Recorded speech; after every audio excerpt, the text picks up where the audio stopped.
Hello, everybody. This is Matt Hardy. I'm the Program Director for Planning and Performance Management here at AASHTO, the American Association of State Highway and Transportation Officials.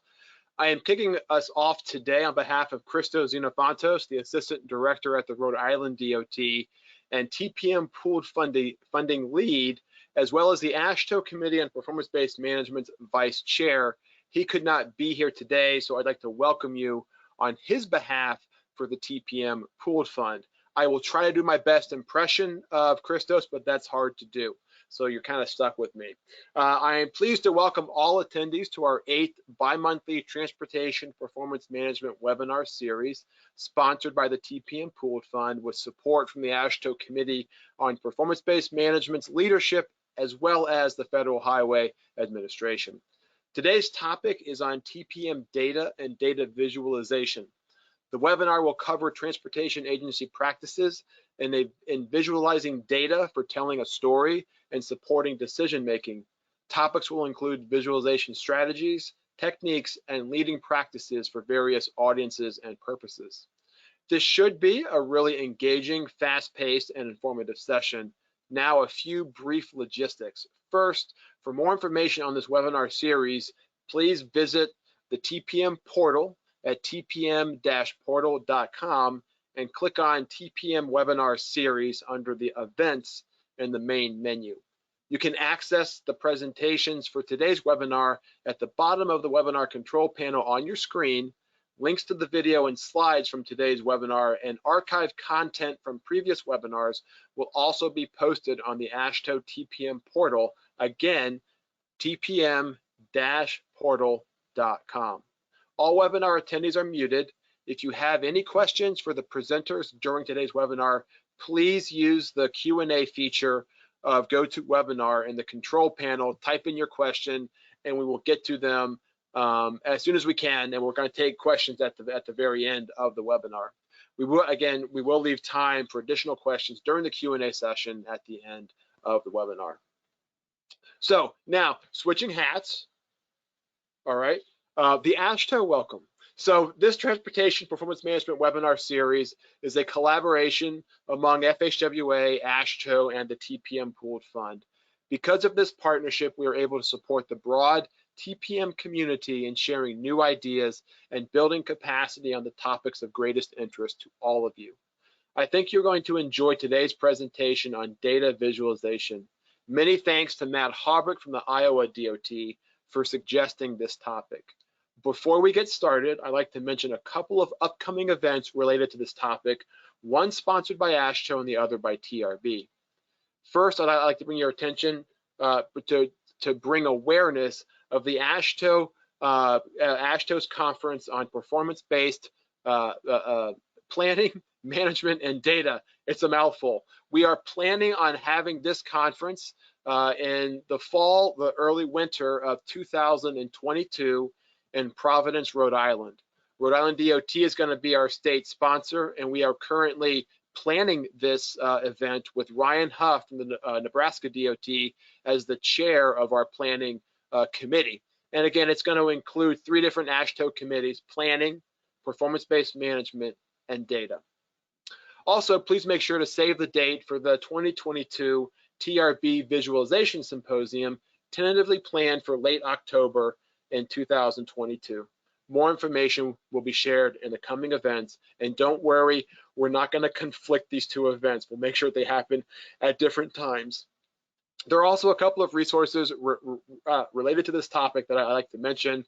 Both can be found on the TPM portal. First, the Data Viz Guide, which was produced for NCHRP, the National Cooperative Highway Research Program, the project number 8-36, task 128.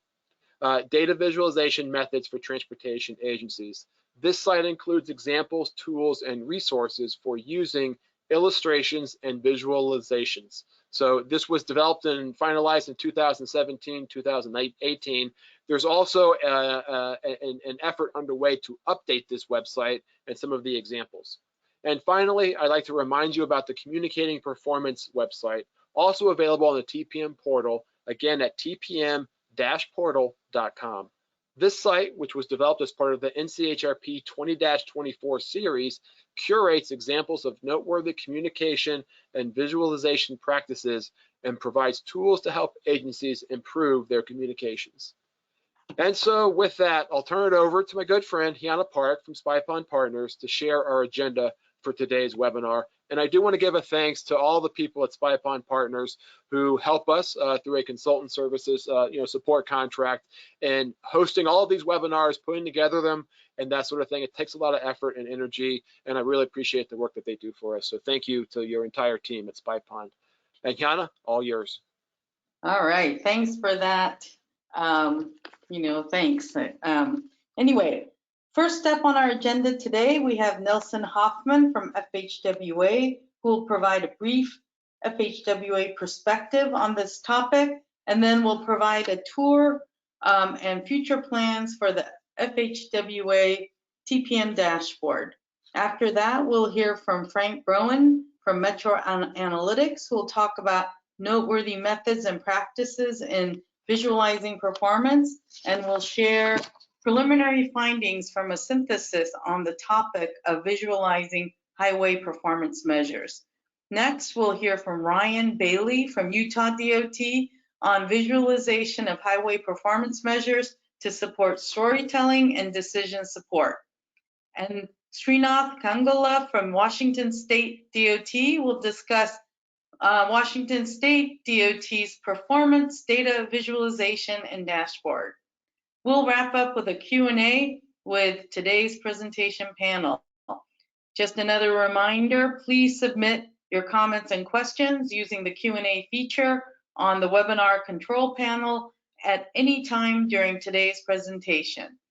Let's get started with our program with Nelson Hoffman, who's a member of the Highway Infrastructure and Freight Transportation Performance and Asset Management team at FHWA. Nelson. Great, thank you, Hannah, for the introduction. Hello, everyone. I'm Nelson Hoffman from Federal Highways. So just quickly to hit on a couple of items before I get into my presentation. But first of all, about just sort of Federal Highways perspective on the importance of telling the performance story. It's highly important for a variety of reasons, but in many ways for the transparency, both amongst those practitioners who sort of know and understand performance management, but also for the general public and others to get a general understanding of what can be shared, what is being done, how the investments are being made, and how it's influencing the condition and performance of the infrastructure. I'll share my screen in a second. Actually, Lori, I seem to have lost the... Yeah, you were sharing your GoToWebinar screen, so... Gotcha, thank you very much. Okay, great. I'll give you another cue for when to share that with me. That sounds good. So I just want to touch on a couple of other things, just highlights for Federal Highways. October 1st is the beginning of the fiscal year 2022 for Federal Highways, I mean for the federal fiscal year, but it is also the beginning of the second performance period for the emissions measures, or the emission measures. So, we've talked a lot, we're still in the first performance period, but October 1st of 2021 is the beginning of the second performance period for the emission measures for those states that is applicable to. And just a reminder that January 1st of 2022, not that far away, is the beginning of the second performance period for the infrastructure performance measures and the system performance measures. And as I'm sure many are aware, the safety performance measures are done on an annual basis, and so we don't refer to that as a performance measure. But oftentimes we talk about how we're still in the first performance period, we're learning, and while we are still learning, we're really coming to the end of this first performance period, going into the second performance period. There's a lot of work to be done to prepare for that. Get ready, the establishment of targets, the communication and coordination between state DOTs, MPOs, Federal Highways, technical assistance provided.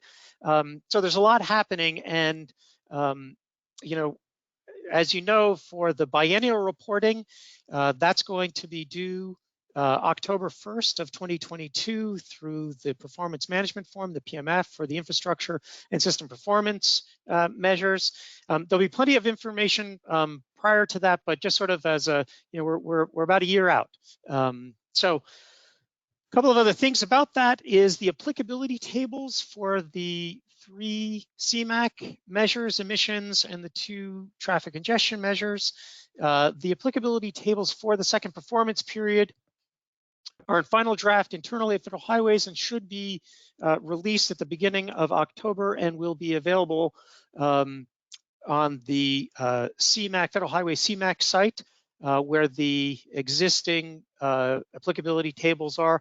Maybe I'll drop the link into the chats if I don't show that to you during the presentation. And then lastly, I just want to mention we've got 2 upcoming webinars. One that is tomorrow about text analytics and the use of text analytics for TPM and performance-based planning and programming. There is a scheduled webinar tomorrow and then also on the 30th. So with that, Lori, if you could give me control so that I can take us to our dashboard, please.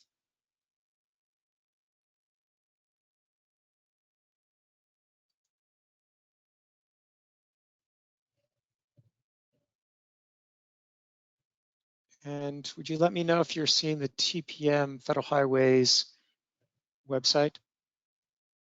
No, actually, I can still see your GoToWebinar page. There you go. Now? Yep. All right. Hold on one moment, please. Okay. Thank you. Sorry for that. All right.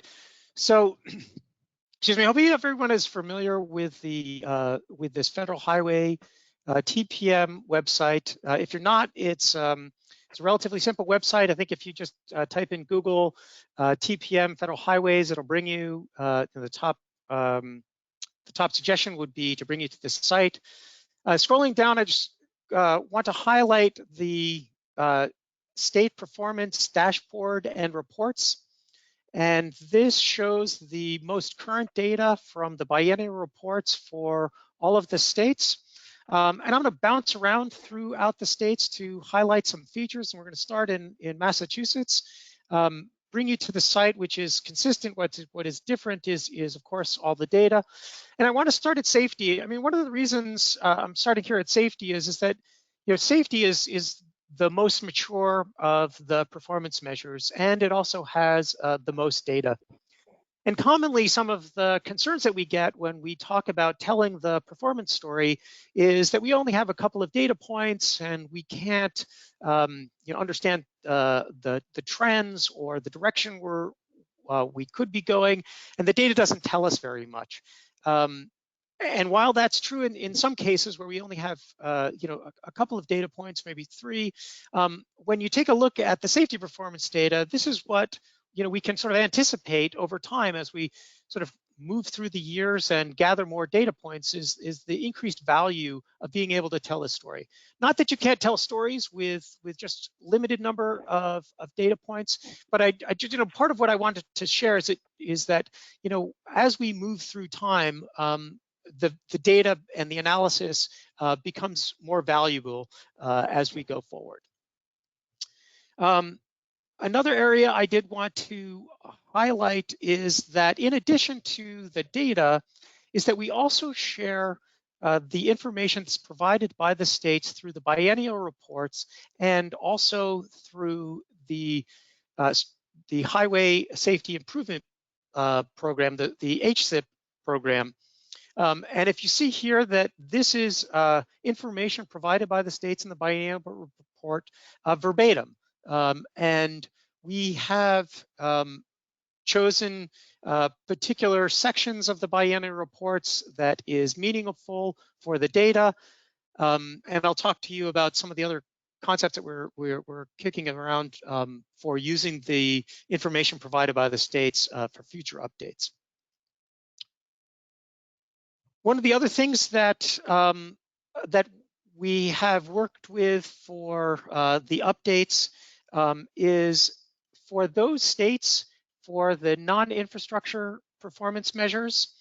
The metrics behind the performance measures, for the first performance period, the requirement was the use of the International Roughness Index, IRI, only for setting the baseline and some of the analysis. When we move into the second performance period, it will be full distress plus IRI. So during the first performance period, this was the option of using IRI only or full distress plus IRI. And what we've chosen to do with the update is provide for those states that use full distress plus IRI for the first performance period, there are charged for both that information and then for IRI only.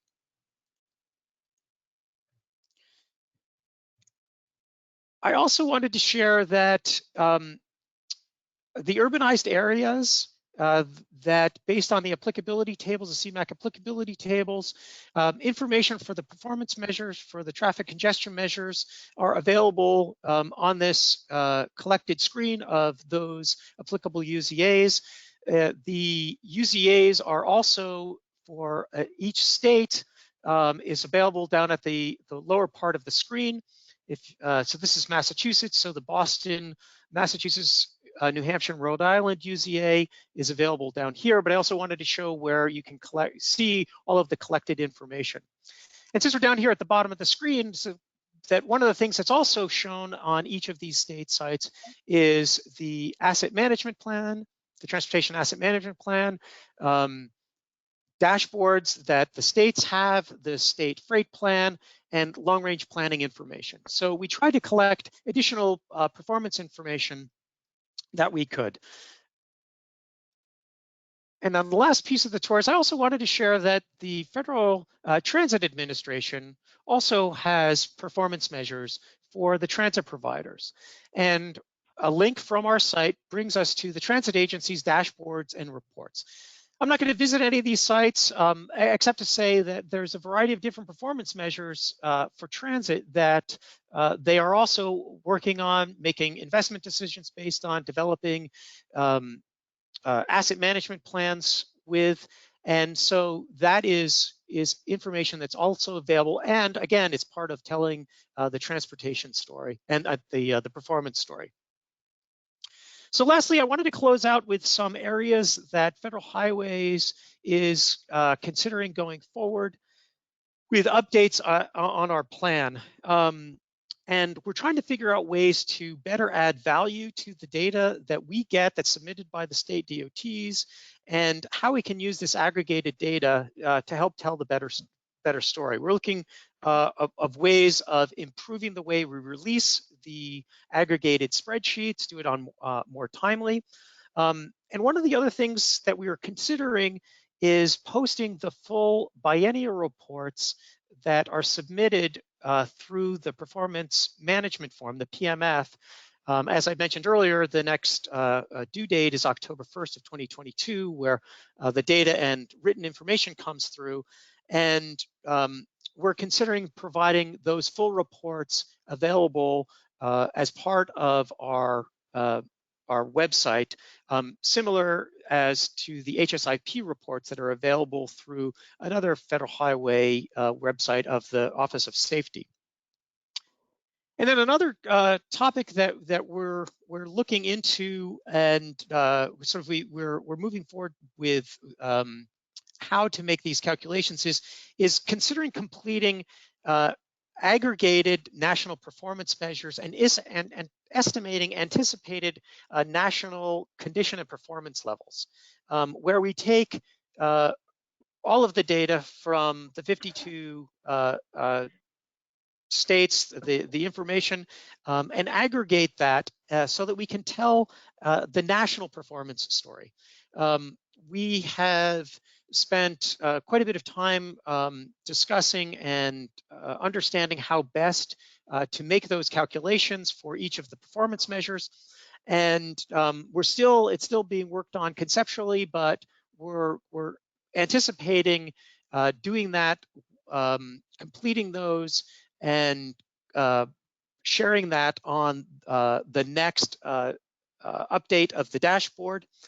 And that would provide an opportunity for both federal highways and others in the USDOT to sort of have a consistent way to make calculations, report, and communicate outputs to the public, to Congress. And it would be an opportunity to provide a national aggregate level that states and others could use as benchmarking to the individual state targets and actual conditions. And it would help us have an understanding of trends and the effectiveness of the investment strategies. Because this really all comes down to how are agencies and federal highways, including that, using this data and this information to make strategic decisions, and at the state levels and the MPO levels, make investment decisions to better manage the infrastructure. So with that, I will close, and we'll be happy to answer questions at the end of the other interesting presentations. So thank you. Thank you, Nelson. And if you have any questions for Nelson, please remember to enter them into the Q&A bar on the side. So for our next speaker, we'll hear from Frank Broen from Metro Analytics.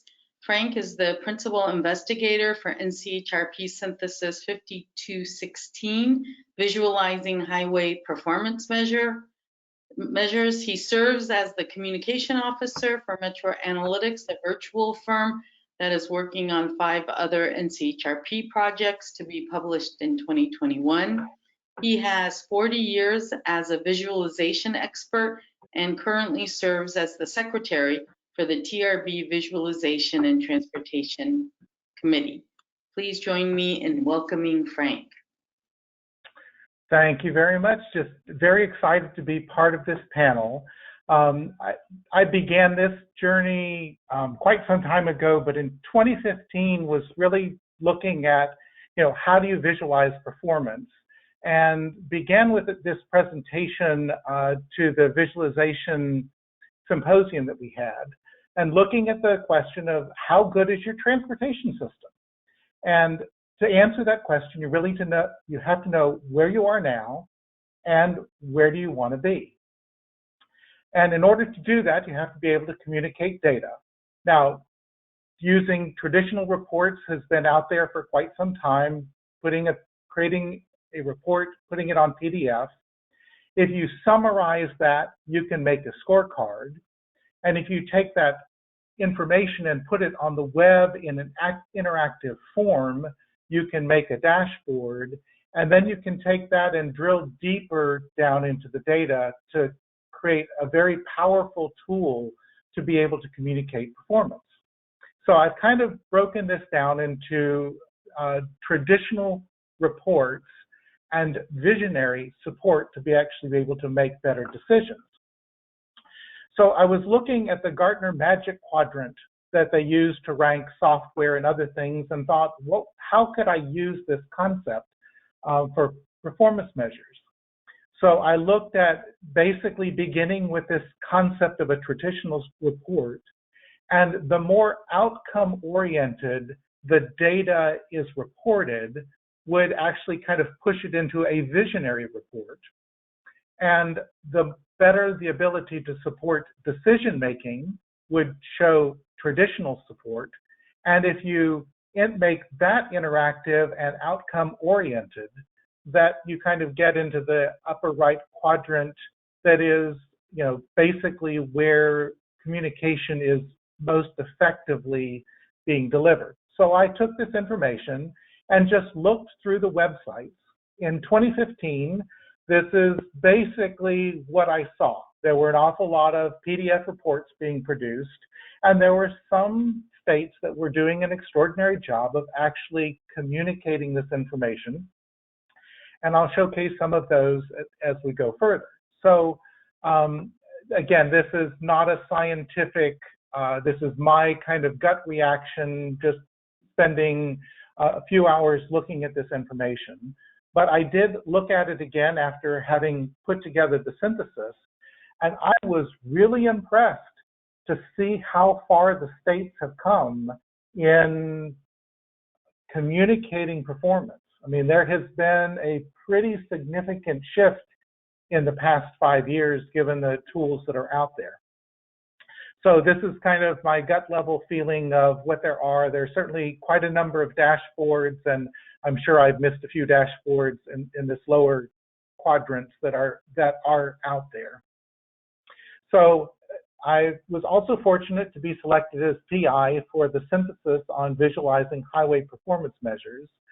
And I will tell you that these are preliminary findings, that the panel has not yet balloted this project, but we're expecting it to be published in early 2022. So the objective of this synthesis was to document current practices and methods used by DOTs to visualize highway performance measures and how that information is being used for communication and decision support. We surveyed the states and 44 responded, and then we did 5 interviews with Washington, Utah, Arkansas, Florida, and Virginia, and got a tremendous wealth of information out of all of this.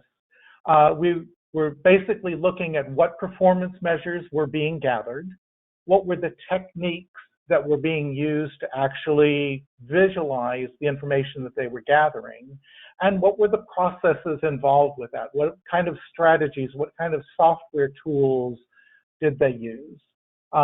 During the lit review, we did find that the 2 primary documents, the Viz Guide and Communicating Performance, which are on the TPM portal now. So congratulations for highlighting those, because they were really the foundation for this synthesis. So in the survey results, this is typical of what we found, that most of the information was being created for internal DOT analysts and leadership, and then the elected public officials and external audience were somewhat less. Not surprising that the PM measures were reported more than like economy. The survey results showed that simple charts were really the most used tool out there. Now, complex charts are used by analysts to help evaluate, but when it comes to reporting, really the key was simplicity for doing this.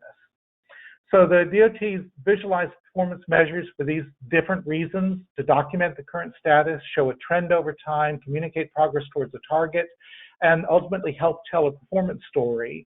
They also supported a policy-informed long-term, medium-term, and day-to-day operations. So we kind of showcased that. And here are some examples from that. This is from Washington, D.C., and they showed how they were using this information, and we kind of highlighted that in the synthesis as we were putting this together. Florida did an extraordinary job of communicating multimodal mobility performance measures and have put that into a website, which really does a great job of going well beyond just looking at cars and vehicles and looking at a much bigger picture. Building partnerships between DOTs and interested stakeholders was a key part of what they're using this for, because telling meaningful database performance stories requires more collaboration than just simply reporting the data. And they're, I think, effectively beginning to use this dashboard to accomplish that. Arkansas is one of the states that's just kind of getting into this kind of dashboard concept and has just done an extraordinary job with a handful of people of putting information together. This showcases every crash that's happened that's reported in Arkansas. And here is a dashboard that they did of the condition of all of the bridges that they have. And it identifies each bridge and its condition, and you can drill down to get that specific data. So really impressive work that they are following on the heels and learning from the other states about how to do this. Virginia was certainly one of the early leads in doing this. They were having a problem that many of their projects were coming in over budget and way after, not on time. And by putting their dashboard together, they were actually able to dramatically improve their project delivery. And then they've improved that with this smart scale, and having learned and then are integrating both of those into just a very powerful dashboard that Virginia is using to communicate. I was really impressed at what Utah has done in order to communicate their strategic goals in a dashboard that is quite deep and communicates a tremendous amount of information. They did a great job of starting with just 3 strategic goals and then drilling down, and this would be kind of the second level, and then you can go even deeper from here, and I'll showcase what they've done a little bit more in a future slide. Washington was another one of the early adopters, that there was a real problem that Washington faced 20 years ago in people not trusting the agency. And so they came out with the Gray Notebook, which has been an extremely powerful tool, and they actually created an entire system of being able to communicate that I think Washington is going to share. You may see this chart again. One thing I will note is, in looking at the synthesis, 83% of the visuals that were kind of selected as examples were actually bar charts. 46% of them were line charts, and 35% of them were tables, and 29% of them were pie charts. So this set of very simple tools is really what the industry is using right now to communicate to decision makers. I mean, there's a lot of data out there, and big data is hard to explain, and it turns out that those are very effective tools. We looked at how many dashboards are used internally. I particularly was interested in this question since I couldn't go behind the firewall and find out what is happening. So most of them are showing trends over time, progress towards a target. And then here's the answers to the visualization tools. Not a big surprise that Excel and Esri Maps were extremely widely used tools, and that Microsoft Power BI and Tableau were the 2 preferred dashboard tools that are being used out there. We also asked you to have a method for evaluating the effectiveness of visualizations, and it's not terribly surprising that the majority of states don't have a really good way of finding out, well, what difference did it make that we put this information out? And so that, I think, is future research we could look at. So then we looked at a number of dashboards, and what I liked was that the really powerful dashboards kind of had a structure that worked from showing the forest to going to more detailed information until you could actually kind of get all the way down to the leaf level. So Washington, which is going to showcase some of their information next, they started with an executive summary with 8 measures in 5 regions, and then looked at individual measures, a regional executive summary, and then a detailed analysis that gets all the way down to looking at heat maps. Virginia started with 7 performance measures. So there were 3 performance measures dealing with management, citizen survey, and projects, and 4 highway measures dealing with performance, safety, condition, and finance. And then you would drill down to get more information there. Utah, they started with those 3 core measures, but then worked down to 16 specific measures into a nested dashboards that actually get you down to 4 regional dashboards, and each one of those dashboards has 5 tabs for the detail, and here's what that looks like. So this is really quite a tremendous dive into the kind of information that you can use to make better performance decisions. So a very powerful set of tools that have been created that are being highlighted in this synthesis project. So I will wrap it up there, and we can see more about what the other states are doing. All right, thank you so much, Frank. Next, we'll hear from Ryan Bailey from the Utah DOT. Ryan has worked for UDOT for 6 years in roles including administration manager, innovation specialist, and his current role as performance manager. Please join me in welcoming Ryan Bailey.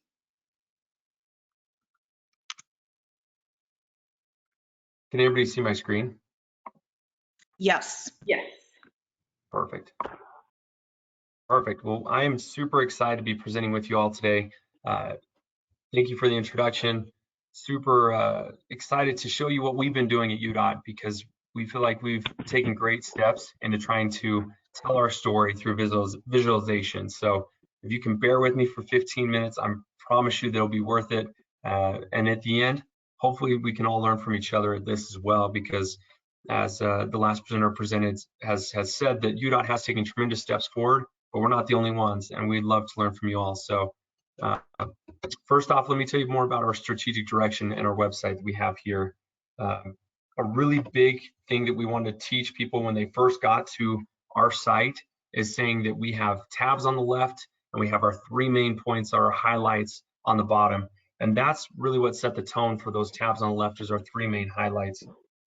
Real quickly, I'm setting a timer so I make sure I don't go over. So those 3 tabs on the bottom, they kind of set up why we did the strategic direction. We wanted to make sure that people understood and could see the whole picture of what we're trying to accomplish. And so, as the previous presenter has talked about, is that we set our roadmap based off of kind of being that top catalyst for us, and then we filter down off of that so we can have the high goal and then smaller subsets following underneath it. So as you can tell on this slide deck, you can see what our mission is, what we're trying to accomplish. And then from there, we have a vision, our UDOT values, and our strategic goals. And the strategic goals are what we're going to dive into, is why we have that strategic direction website. And so with that, we're going to dive right into those strategic goals. So we created the strategic goals as a kind of a high level, showing an indicator of where we're at, much like what Maryland did, where they had those cool speed dials. We did ours based off on a pie chart. Surprisingly enough, that's number 3 on the list, with some bar charts in there and some line graphs. It's a very good visualization. We use this in legislative decisions. So if we're in front of legislators, they can say, you know, hey, what's going on with our zero fatalities? And quickly jump on, see what our performance measures are and how we're going to optimize those specific performance measures. So with that, we have 6 inside the zero fatalities, which I'll go in for further. Our optimized mobility, we only have 4, and then preserve infrastructure, we have 4. So let's dive into it. Let's go right into zero fatalities. So from there, you're able to click on it, and it'll take you to this next page. And this next page, I divided into 2 parts because there's so much information on it. It's a quick overall picture of what's going on with year-to-year trends. We really love to talk about how we're trying to accomplish zero fatalities. And so with that, we track each fatality and put a performance measure that we're trying to obtain to. As you can tell with COVID, we dropped quite a bit, but that doesn't mean that it's going to stay there. So with these 6 safety performance measures, each one of these are tracked each year, and we adjust those accordingly as we go through. Our traffic fatalities, you can see we're at a 29%, and all these equate into our overall metric that combines it in there. So they're all weighted specifically with us with the percentage. So traffic fatalities at 29, serious traffic injuries at 28%, 28, so on and so forth. So you can see how that encompasses our total goal and what makes that metric work, as well as a historical safety index of showing where we've been, what we're doing. Now, if you scroll down a little bit further down the page, you're able to dive into the metrics themselves specifically. So there's bar charts. These are all line charts showing what we've been doing, how we've been doing it. As you can tell, like I said, with COVID, we took a lot of the injuries and traffic fatalities took a little bit of a turn.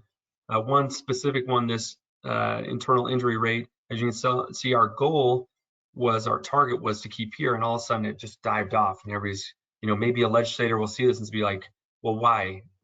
You think back onto it, COVID hit, less people on the roads, less information there. So just a quick, good visualization for people to see. And if they're able to go into legislative session and say, well, what happened at this time frame, we're able to tell them, a detailed picture of what happened and why, but at least they're able to visually see what's going on this page. Optimized mobility is the next one. This one is very concise. There is some things that will be changing on this one coming up this next year because we've gotten some feedback from our legislators as well as our upper management said, hey, I don't understand this one as well. Why is this put into there? But we have had some really good success with explaining the story with it. So these four pieces right here are performance measures with our delay, reliability, mode split, and snow removal make up the overall optimized mobility index.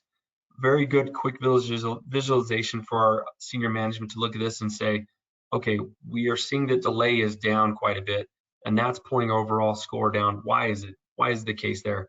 And they're able to click on the next part, scroll down a little bit, and they're able to see what's happening with delay on this line chart. One cool thing that we have is that we're learning. Every day we're learning from what we're going through, and we noticed that our target took a huge dip right here. And we could visually see that, and we're going, man, why is going on here?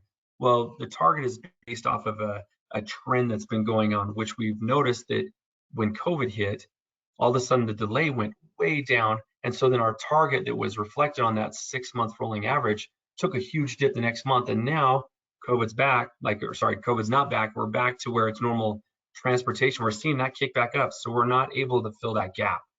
So at that point, we're going, we need to look at our metric and redo it, which we're working on that currently to get that updated. Also with our snow and ice removal, we're looking to get that updated as well, where we're showing a better performance metric that will follow suit. They'll help capture that optimized mobility. Preserve infrastructure is our next one. This one I personally love to look at because of the fact that it really talks about what we are as a DOT and what the kind of the behind the curtain look at it with our ITS, our bridges, our payments, and our signals. As you scroll down, we incorporate a little bit more bar charts on this one. Very good visualization if you're looking at bridge condition. You're able to see how we're tracking based off of our state and our local governments and incorporating the two of them. And then pavement condition as well as what's going on. How are we doing? Showing a good with the bar chart, showing our payment going from good to fair to poor and how we're trying to improve that every year and making it so there's more good and fair and not so much poor. And it looks like we're doing actually a really good job as of 2020. So next one is everybody always asks about, this is a big question, funding. Where do you get your funding from? What does it mean? Where are you spending it? And so we took a section of it and put together our funding section. And this encompasses where we're getting our funding from and then the different pots of information that people want to know about. Why is it being spent here? What's going on with it? With our TIF funding, our transportation. And you can click on these. And I took the easiest one because I didn't want to throw you guys with a whole bunch of information. I took the aeronautics. I just clicked on the aeronautics tab and it takes you to the revenue. Where is the funds coming from? Why are they here? And we're able to look at that and say, oh, okay, this makes sense why this money is coming here. And then if you were to click on the next one, which is the expenditures, you'd see how we spent it for that previous year. So it's a really neat tool that we are able to use this very quick graphic when we're going in front of the legislator or even any outside information to say, why are we spending the money where and how we're doing it. Very transparent, which is one of our goals that we have here at UDOT. Next one is our projects. I feel like there's always a question, funding, projects, and then the next one, like everybody always asks is, what's the overall arching goal? So we've already talked about our overall arching goal of, optimize mobility, preserve infrastructure, and zero fatalities. So now we're diving into the projects, which people really love to dissect this. We have a lot of traffic going through this and going through it and looking at it. If you were to jump on the page, all it looks like is this quick little tab. And the reason for that is because we need to capture all this into a bigger picture outside of it. So if you clicked on the projects tab, it takes you into what we call our UVision or a project app that's set aside. Inside of this app, we go through, what is our vision? What are we trying to accomplish? A plan that's in there. There's programs, lifts, there's maps that show detailed of what the projects are that are being funded, which ones are being worked on. And you can click on those to dive in deeper. If you're at legislator, let's say, and one of our representatives is there saying, hey, I saw that you guys are doing this work on this road. They can click on it. It gives them a detailed information of what's going on in there and then how the funding came through with it. So I wanted to highlight more on this page, but I know for sake of time that I couldn't go as deep into this one as I wanted. So if you have a second to dive into it, I feel like we've spent a lot of time on the visualization on this one and really diving into the deep of the UDOT projects and what's happening. So if you have a second to go through that, that'd be great for you to go through there. With that, also on that same page, we try to make it so that everybody had a little voice on there. As described before, that we have different groups that want to share their stories. And so if you're able to click on these tabs, you can go in and see what's going on in each one of those. You can click on the structures, the construction, and really get a deep dive of what their tactical measures are on a small end and how they triculate up to our big main picture that I talked about of showing why we do what we do. I want to highlight just a couple of these real quickly so you can see them. First one is our highway and safety. I really liked how they took the metrics. They're showing how they're trending. They're showing what they're doing, and then they have targets to show how they're overcoming it. You can go from a statewide, or you can dive into specific areas that they're wanting to get into. Really like their layout that they did with that one. The other one is the freeway performance metrics. This one's really neat for me to look at these and say, hey, what is our mobility? What are we looking like with our freeway and travel times? One big aha moment that we had with one of the regions was we had a lot of complaints from the public saying that we're having trouble getting east to west throughout the Salt Lake Valley.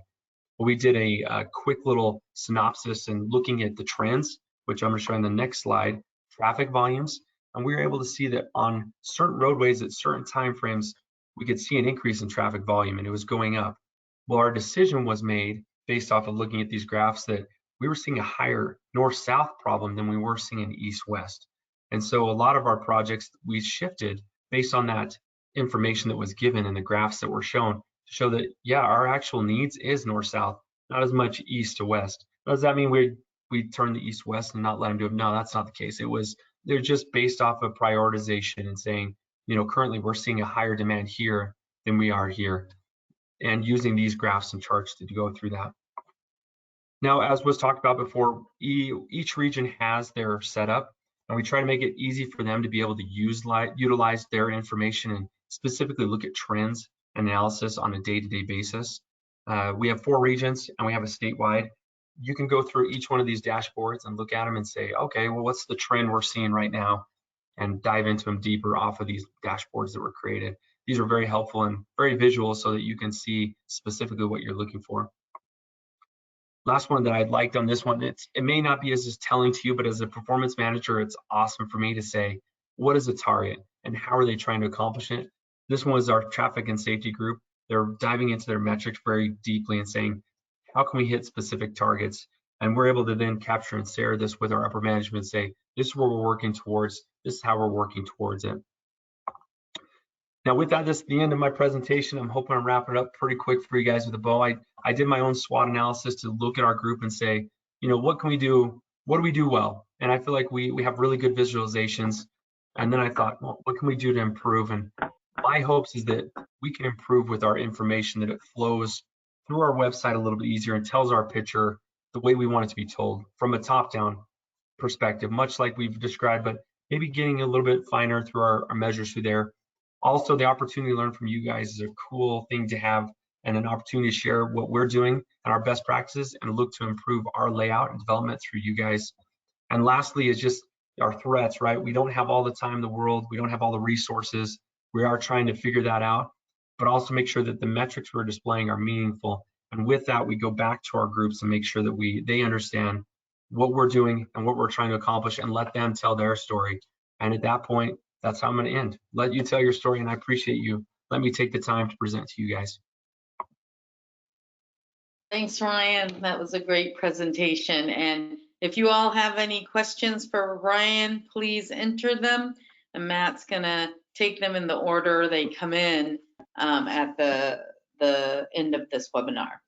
So wrapping up our presentations today is Sreenath Gangula from the Washington State DOT. Sreenath has been with Washington State for over 16 years. He's currently the Assistant Director for Performance Management with the Transportation Safety and Systems Analysis Division. Sreenath is a licensed professional engineer and a certified professional traffic operations engineer. Take it away, Sreenath. Thank you, Hannah. I'm trying to get the PowerPoint up. Can you guys see my PowerPoint by chance? I can see it, but you need to put it into slideshow. Okay. So it's not allowing me to. Now I see these must be your adorable kids.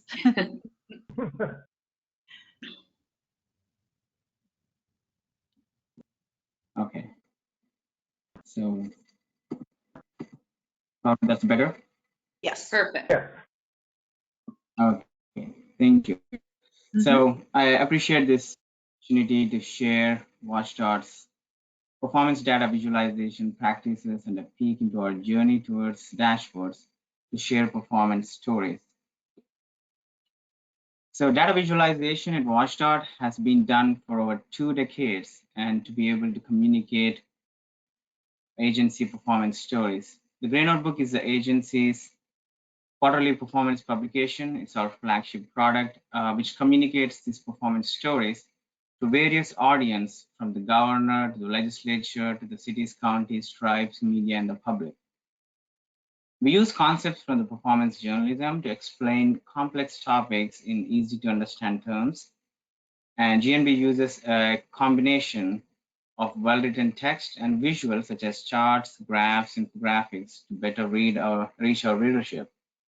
So one of the secrets of success for us has been a strong collaboration and cooperation with agency programs and to communicate performance in an unbiased manner. So here is a sample infographic that is in every edition of the Gray Notebook, highlighting the key performance for the quarter. So Gray Notebook is a quarterly publication.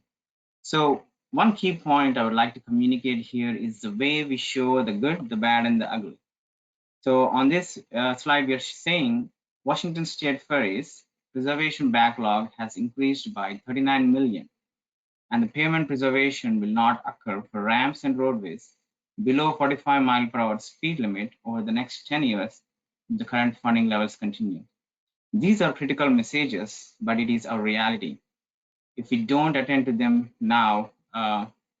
So we also communicate the good here by showing the dollars and the economic benefit from the instant response program, and also the other points like the electric vehicles percentage. Again, on this slide, we show 292 bridges owned by WSDOT are over 80 years old. So that is a significant number, right? So what are we trying to do here is to give pertinent information, but also jog readers' curiosity. So the follow-up questions would be 292 of how many state-owned bridges? And what does this mean in terms of the deck area?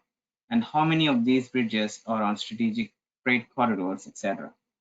So to get these details, the reader will click on the article link above on the same page, and it will take them straight to the article where all these questions will be answered and additional bridge performance information is provided.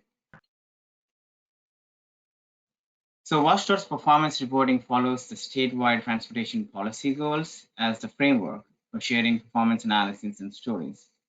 So as shown on the slide, we have 6 policy goals: safety, preservation, mobility, environment, economic vitality, and stewardship.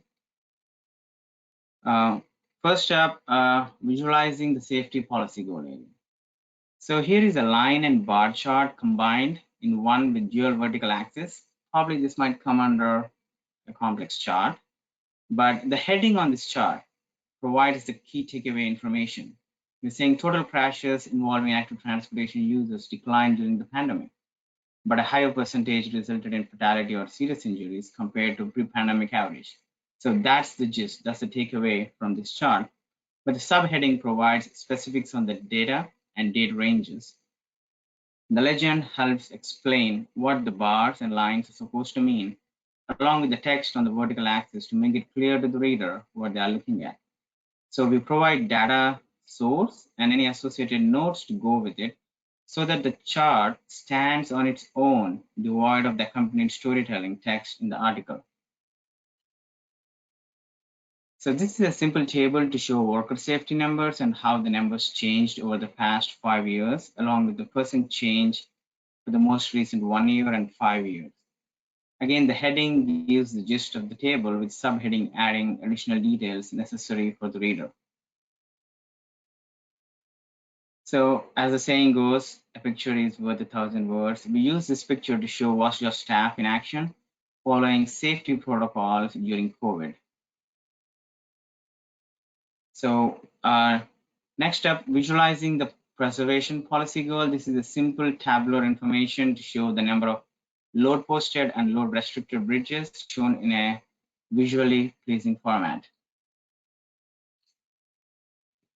The next is a shaded line chart showing the concrete bridge decks under construction that are due and that are past due, and how they have grown over time in the past 5 years.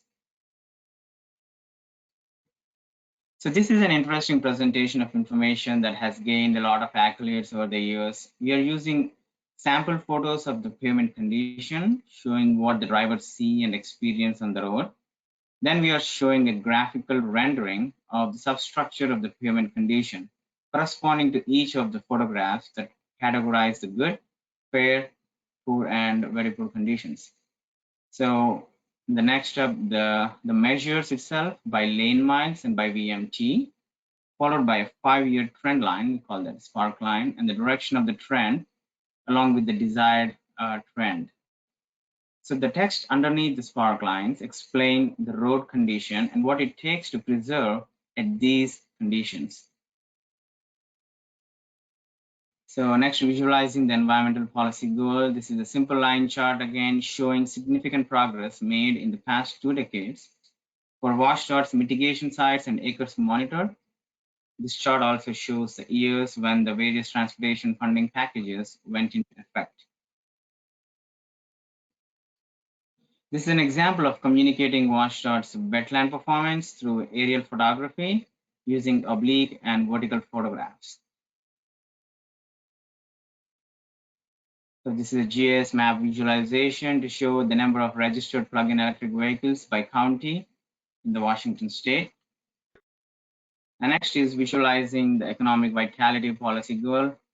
You might have seen this and some of the other graphics that are going to follow here in Frank's presentation.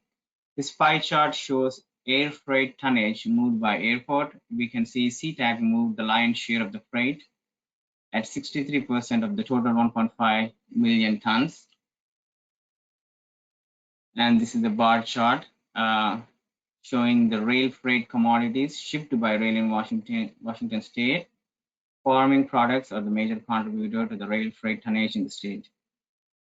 The next policy goal is the visualizing the stewardship. And again, it's a line chart showing actuals versus planned expenditures in millions of dollars by quarter in the 1921 biennium. And the next one is a simple table showing the various stages the advertised projects are in the 2019-21 biennium. We have this advertisement status as advanced, on time, emergent, early, late, and the total projects advertised. We also show the projects delayed within the biennium and deferred out of the biennium, as well as the ones that are deleted. And the next policy goal is visualizing the mobility policy goal. This is a line chart that shows WSDOT's target for Washington State Ferries on-time performance, which is set at 95%. And the actual performance over the past 5 years in Q1 is shown as the line chart there. And you can obviously see that it did not meet the goal. And the headline for the chart says, on-time performance for WSF hits 5-year low during the COVID pandemic. So it's the takeaway from the chart. And this graphic here shows the disparity in the incident duration categories and the corresponding cost of incident-induced delay. We can see that there are nearly 74% of incidents that fall in the less than 15-minute category, and they're costing the lowest as at the 22% incident-induced delay cost. Whereas when you look at 1.8% of the over 90-minute incident resulted in over 24% of the incident-induced delay. So moving into the dashboard discussion, pandemic furthered the need for dashboards at WSDOT. We have been working on these, but I think the pandemic has helped because COVID-19 has driven the need for daily data on a near real-time basis. We have published our first COVID-19 dashboard last year online in 3 weeks since the executive permission. And there was many hours of work for our developers, of course. And there was also, it also included a complex coordination effort with, within and outside WSDOT to obtain relevant data for this dashboard. And this dashboard was used at the highest levels of the state government for decision making. And this is a look of the landing page where we have different areas that we covered, that we provided information with the COVID-19 dashboard, all modes, including safety, and also we hosted data for counties and cities where available. And this is a quick screenshot here to show this allowed the immediate analysis for the latest transportation changes. And the next slide talks about, who the COVID-19 dashboard being used by decision makers, such as the governor, his staff, agency executives, communicators, emergency operation centers, state agency leads, local partners, media, and the public. It has been a very successful effort for the COVID-19 dashboard. And the next one here is this is another example of WSDOT's effort to move into dashboard realm, presenting performance information with more visuals and relatively less text. Please do check it out at this link here. This is an executive summary landing page. I think Frank shared this. 8 areas, and each of them has 2 performance measures. If you click on this for any of these icons, it will take you to the second level of the executive summary, where you can see additional performance measures with 5 years of trend data and also the spark line information. So we also have 2 more sections beneath that with urban areas of the state, specifically focusing on the corridors and also the multi-modal mobility modes. So this is the last slide, providing links to the dashboards and the WSDOT accountability website, where we have other publications such as Map 21 and other reports. And with that, thank you all for your time. And I think if there are any questions, I'll be able to answer this. Thanks, Sreenath. Before I turn it over to Matt for the Q&A, it's wonderful to see the advancements that you and Washington State DOT have been able to achieve over the many years that you've been leading in TPM communications. All right, Matt. Great, thanks. Those are, I guess, 4 pretty really interesting, data-rich presentations. So thanks to everybody for participating today. And I do want to say that we are like ahead of schedule. So when we put together the webinars and we see 93 slides, we go like, wow, we want to make sure everybody's on time. So thank you for being on time, everybody. And that was great. So we do have a few questions that came in. I have a couple as well. So again, this is the audience participation portion of the webinar. So if you have any questions, now is a great time to ask them. So the first one, and this isn't for anybody particular on the panel, it's just I had 2 sort of general questions. And then Matt Hobbrick kind of asked this as well. Hey, Matt, before you go, can Nelson and Frank come on video? Sure. There's Nelson. All right. I think there's Frank. All right, there we go. Now we have the panel. So I guess the first question is just more general in nature. And I know that we have some of the more leading agencies that are doing a lot when it comes to data and visualization.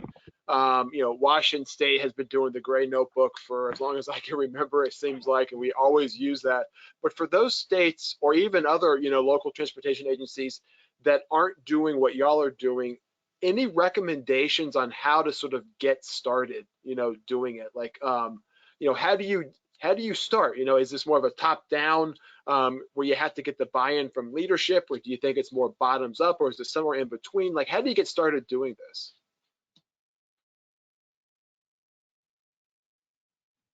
So I can speak to what I heard from the other states is the combination of top down and bottom up is really what makes this work. It's fascinating to see that just a handful of people can make a huge difference in beginning to do the visualizations. And basically, if you can start with where your data is the best, seems to be where it's happening, and getting the buy-in from the top, and then they get excited by what they see, and once you can get that wheel turning, then it seems to be a very strong connection. I agree Yeah, with Frank. I think that's a big key, is to make sure that you know where your data set is coming from, and then making sure the top-down approach really works well for us. We've had people create stuff internally, and then they share it, and it seems to catch on like wildfire, like Frank said. It balloons because people are excited to see something and be able to utilize it. Yeah, and actually to build off of what Ryan just said is, you know, starting with stuff internally. I mean, I know that there's a lot of pressure to share stuff publicly and, you know, have snappy dashboards that all can consume. But I think that just sharing information internally, I think, is really the great way to start, because it relieves some of the pressure, and it's also a testing ground, right? And I think, as you know, Ryan had mentioned, and Frank also mentioned too, is that, you know, use the data that you have and show it, and it sort of builds the support for that idea, and then fine tune what is going to get shown on a publicly to the external audiences. Yeah, so the one thing that I would share from a Washington State perspective is executive endorsement is key. And you know, the saying that we used at the beginning of the Green Notebook inception was, what gets measured gets managed. And you know, perfect should not be the enemy of good. So start with what you got, and the minute you start measuring, the data will automatically get better and better with iterations. And you know, don't be shy. And you know, I think those are the things that we have, you know, followed on. And this is something, this is a favorite question, because we receive these kinds of questions from other state agencies, like at least 2 or 3 each year, that we, you know, we chat with them and we help them out on, you know, how we grew. But I think at the same time, if someone is starting new, they don't have to do the same mistakes that we did. So that's the beauty of learning from each other here. Yeah. I think that's a big takeaway from here is if there are other agencies that see something that they like, I think we're all sort of in that sandbox. It's like, hey, yeah, you know, borrow what we did, you know, use it. Here's how we did it. I'm sure, you know, sharing is caring is a phrase that I use a lot. So I'm sure all y'all would be happy to sort of share what you did and that sort of thing.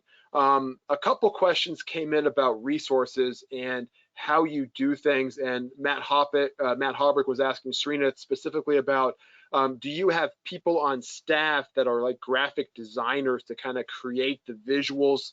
So there's that, you know, the data analysis, and, you know, an engineer, somebody could kind of sketch something out, which is very different from like a production quality, you know, graphic that you can actually send out. Same thing with you, Ryan, and the website. You kind of, you know, we can say, here's what I wanted to do, but you got to hand it off to somebody else. So do y'all have people on staff that does this? Do you have contractors, or, you know, how do you get that done?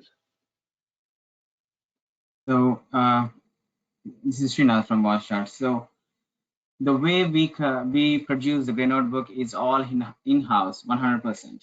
So we do not use any contractors. And when it comes to producing infographics or creative graphics, we work closely with our graphics department within our communications division at WSDOT, and we basically, you know, bounce ideas off of each other and say that, hey, this is what we are trying to communicate, and wanted to make sure that it appeals to not only the technical audience but also the general public, and they can understand and, you know, absorb that information.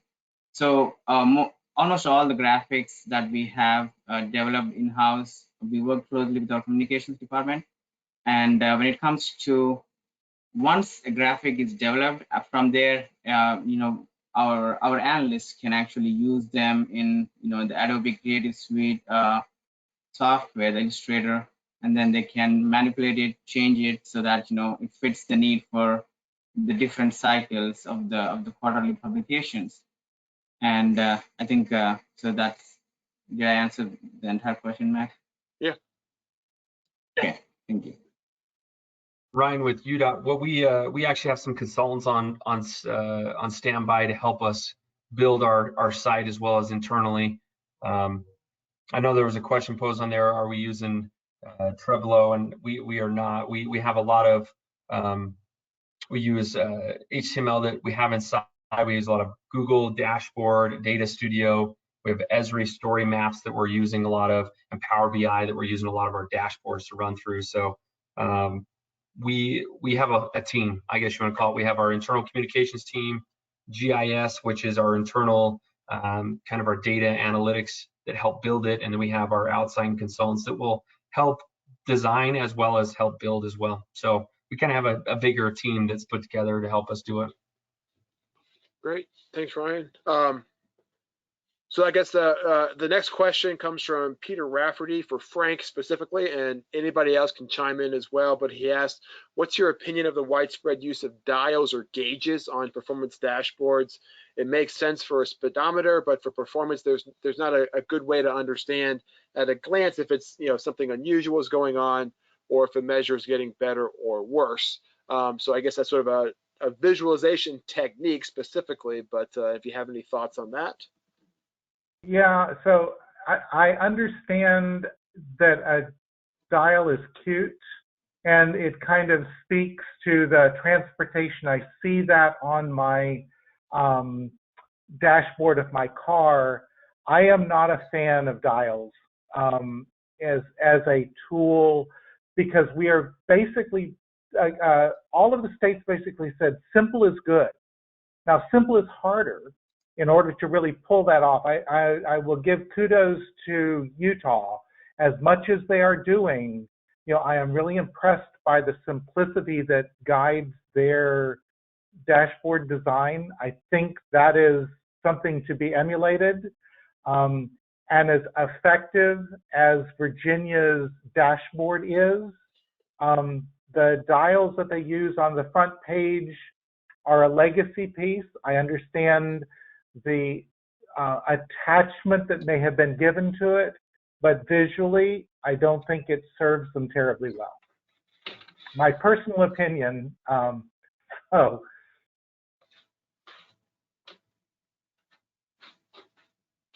Ryan? I good either way. I think that you're talking to someone that I love speed. I love Lightning McQueen. I love watching Disney movies with cars racing fast. So to me, I'm good with kind of you do your thing, you make it look good. As long as you can flow, ebbs and flow through the process, I'm good with it. In fact, I encourage any state that's like questioning right now whether to jump into the market, like do whatever you can. Do what you can to make it work. You can always clean it up later.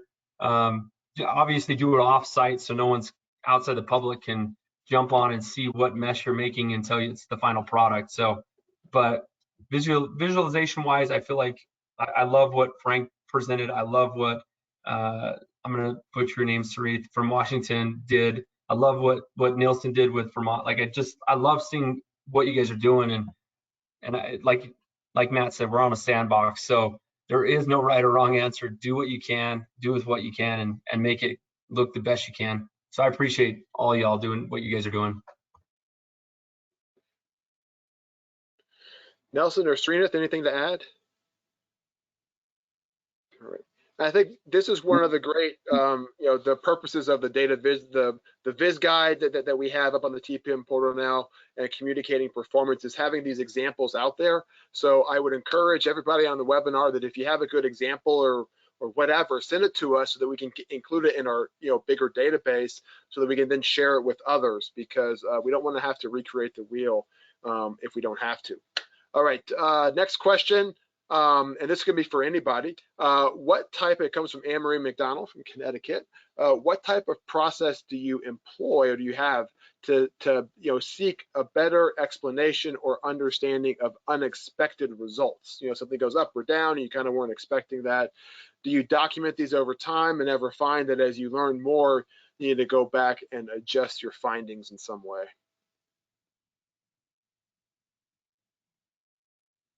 Like on our presentation that we had one of the performance metrics that we were tracking, and we thought we had a really good performance measure on it, and come to find out it wasn't the right performance measure, because once COVID hit, it threw our performance measure into the blender, and now we redid it. We have a new one that's showing a 4% tracking increase on it instead of just going a 6-month rolling average. So we can't be set on everything, unfortunately. Like we're gonna make adjustments, and if you go through our strategic direction, you'll see different times where maybe a line chart is not finished, like it just stops, and all of a sudden you can see it drop, and it could be because we changed our performance measure at that point and are adapting to the trends that are coming through. So if that helps, we're changing as we go. Anybody else want to add? Nelson, Sreenath, go ahead. Yeah, even though we have been doing the performance measurement and communication for a long time, there will be instances where we really can't explain the trend or what has occurred, and we have seen that during COVID times, where the traffic's volumes have been really down, and all of a sudden, we have seen the crashes itself being down, but the severity going up, so on and so forth. And so we try to analyze it as much as possible with our experts, subject matter experts in the department, and try to come up with an answer. But I mean, we don't shy away from saying we don't know, or we are still researching the answer, if that was the case. Because I would follow up that Sreenath would raise that great example of traffic volumes are going down, but fatality rate is going up. And what's interesting is a lot of the dashboards, that data exists, but it's in silos. And I think the next vision that we'll see in dashboards is the ability to be able to overlay that data and use it to communicate and analyze more effectively. I think that's the next great opportunity that is out there.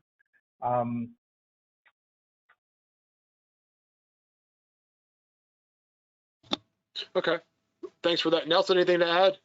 Because I got the next one's for you. Yeah, I'll wait for that. Thanks, Matt. Okay. So I've actually got two on here. So the first one for Nelson, it's more specific to the federal reporting, but will truck bottleneck reports or CMAQ performance plans that are attached to a state's biennial report be available on the TPM website?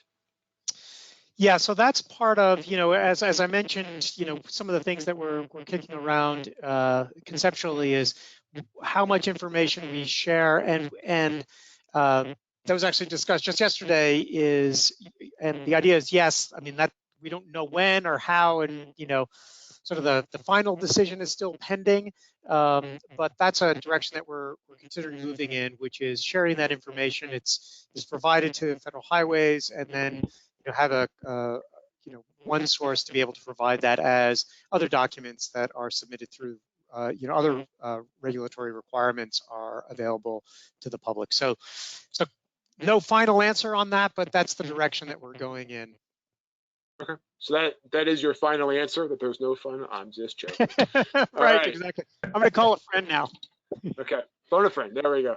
All right. The other question here, it kind of goes back to some of what we were just talking about with sort of unexpected results and kind of communicating that a little bit, but which I thought was a very timely one, because I know it's going to be coming up with, as we get new performance measures or different ways of measuring performance measures, how do you deal with well, here it's a KPI, a key performance indicator, or a performance metric or a performance measure that has changed in methodologies or the process over time. So for example, I think for bridges, right, the bridge condition right now uses the NBI, but it's going to element level. I'm not a bridge engineer, but so it's still going to be fair, poor, fair, and good, but the underlying methodology is changing, which might result in a change. We had this with some of the pavement where the locals, states were calculating good, fair, poor in one way, but the federal was doing it differently. So any thoughts in terms of how do you handle that in some good way? Yeah, I'll actually tackle that one sort of first, and I think that it would be good to, for others to weigh in on it, because I think it's not an uncommon experience. I'll sort of go to sort of how to share that information is, just with our pavement performance measures for non-interstate performance measures, the metrics behind the measures for the first performance period, the requirement was IRI only, but it also was the opportunity to use full distress plus IRI. And when we first put up our dashboard, we used IRI only, but we were actually mixing data that had different metrics behind it, and it resulted in some confusion, even though we had an explanation below it. When you show it in the graphic,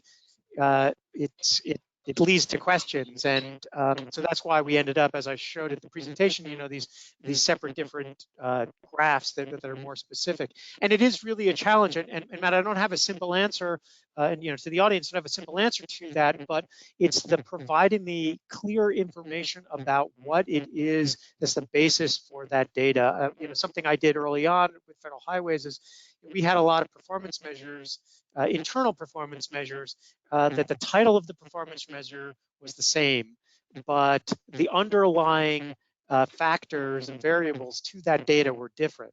So we were coming up with one division office sharing one result and another division office using the same performance title, but they reached that value in a different way, inconsistent procedures. And it caused lots of confusion. And I think that's part of the due diligence in figuring out how to best display that information. And it really does, unfortunately, affect the ability to show trends unless there's a good crosswalk between the two. So I'm glad that was caught up. I don't have a sort of a clean answer to it. It's just something very important to identify and try to express as clearly as can be done. Frank, Ryan, Sreenath, I'm not sure if Frank is part of your research for the NCHR for the synthesis. Did you see anything like this? I didn't, but I think Ryan showed actually an example out from Utah of a place where that actually happened, and there was a break in the data. Ryan, do you want to take that one? And I think it was in bridges, so Yeah, so it was on the preserve infrastructure section. We had a break in data, and that was based off of how we calculated that method. And so we were running it at about a 98 to 99%, and then all of a sudden we dropped to an 88%. And to explain that, it was just based on how the bridge condition was being calculated. And we had to take that into the equation and map it out the correct way and put the right weighted score on it. So yeah, it definitely you have to be flexible. Unfortunately, like we see different standards getting put out there every day, and the FHWA requiring different requirements, and we just have to be flexible and be able to tell that story, much like Nelson said, as easily as possible, because anything outward facing to the public, they're going to question everything, much like the question that did come in and asking how are we getting our weights for each one of these. And a lot of that is based off of prehistoric information and internal management and how we are weighting it based off of the knowledge that we have and are sharing. And so being able to tell that story quickly and concisely so that everybody can understand it is huge. And that's one of our weaknesses that I put on there, is being able to share the right story from top to bottom, and an opportunity for us to grow with. Sure. This is Sreenath from WSDOT. So changing data, changing methodology, changing the way we computed something has been, I mean, it's common, it happens. We have been doing performance measurement for 20 years, and we expect that to happen because data is getting better, and we are learning it along the way, and methodologies get changed and updated. So what we do in those situations is that we get ahead of the issue and explain it extensively, and also provide a break in a chart. For example, if this is portrayed in a chart, then we provide a break in changing data or changing methodology, updated database, any of those things, we try to denote it on the chart itself and also in the tables, if that's how we are communicating, to show that this has changed in this particular year, and for more details, refer to so-and-so Gray Notebook edition and whatnot. So it is clearly mentioned so that the reader can go back and understand what has changed, how it has changed, and how a particular measure or metric has evolved, and how the data behind it has changed. Great. And I know that Sui Tan, who's the one that asked that question, sent a follow-up question. If you have any examples that you can share, maybe you can send them to me. We can post them on the website or something about that break-in data and kind of how you dealt with it. So we're getting close to the end here. I have one last question, which is more open-ended. And it has to do with so the question is, from a data visualization analysis perspective, what do you see as some of the biggest opportunities or challenges the transportation industry has, moving forward? So maybe not, this calendar year, but next year, the year after, what are some of those opportunities to look forward to, or some of those challenges that we got to work together on addressing in some way? So I will, from the summary of the synthesis, that simplicity is a primary goal. That's the challenge that we want. Performance measure data has to be well governed. That is the foundation for it. Engaging in executive leadership is terribly important in making that happen, in order to make sure that they incorporate performance accurately and tell the performance story the way they want it told. And the challenge of transparency and effectiveness are two areas to really deal with. So I think that putting together a we do have a research needs statement about creating a dashboard and a visualization toolkit to bring the best practices together to help the states actually be able to do that. So hopefully that's something that AASHTO will pick up on and fund so that we can create something like that. Yeah, this is Nelson. I just want to share, I think that one of the challenges, especially as more data becomes available, more transparent, one of the questions that we're asking is, are our agencies using this data and this information to make transportation investment decisions, to influence the direction of their targets and really the direction of the condition and performance of their infrastructure? I mean, what is the data being used for? And I think that that's a question that's out there. And I think that the more common that this visualization is available, that question will be asked. And I know that, there's agencies that are working to answer that. And some are, very clearly. After 20 years of accountability, credibility, and transparency at Washington State DOT, we are really excited in the next phase of this journey to move into the dashboard realm. What really excites me about dashboards is we can take all these 20 years of information that will have data breaks, that will have methodology changes, but still can be portrayed in one space so that the users can actually look at the trend and how it has evolved over time. And that is helpful for decision making at the highest levels, and also at the analyst level too in their work. So one of the challenges that I see going into this interactive web-based online dashboard realm is accessibility. So we are talking about accessibility for the disabled, and that really makes it challenging because you probably have thousands or millions of data points to deal with, and how do you communicate that, and how do you make accessible and compliant to the federal requirement? And that's something is a challenge that, and also an opportunity that we are learning with as we develop these dashboards. Great, thanks, Sreenath. Ryan, last word. I mean, the hard part with opportunities is there always exists something new and adventurous out there. One thing that I think we could really dive into that would help us quite enormously is a lot of these metrics and stuff that we're getting back is what we call a lagging indicator. So these are something that's already happened. is something that's already existed in the past. What I'm personally with our team, what we're looking to do is trying to create some leading indicators, which are those that influence the lagging indicators. So looking at these performance metrics and saying, yeah, we've hit this every single year, but what can we do to influence on the front end to make so that we hit our goals on the back end with some type of leading indicator? Now, finding those and trying to explore those are something that not a lot of DOTs have.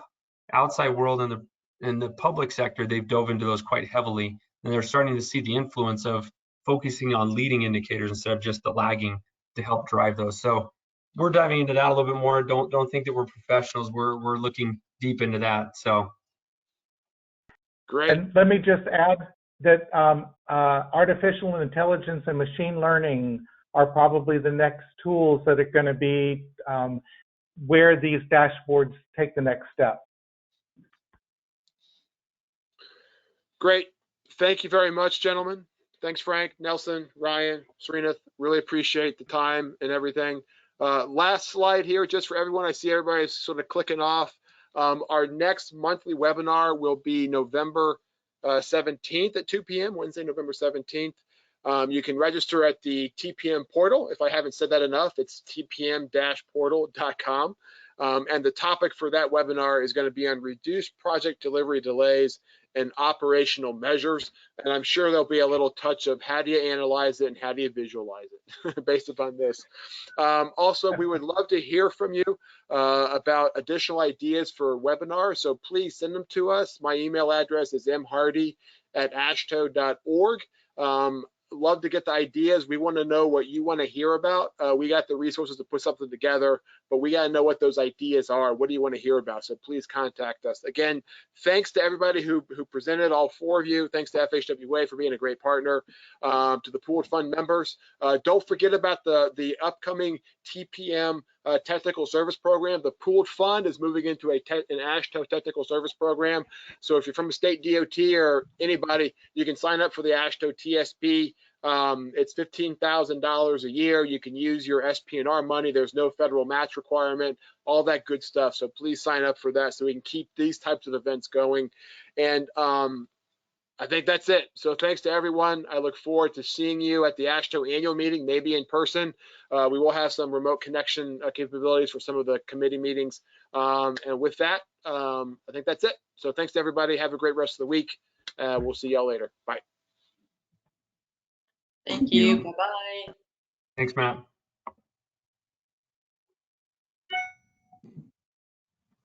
Thanks, guys. Thank you.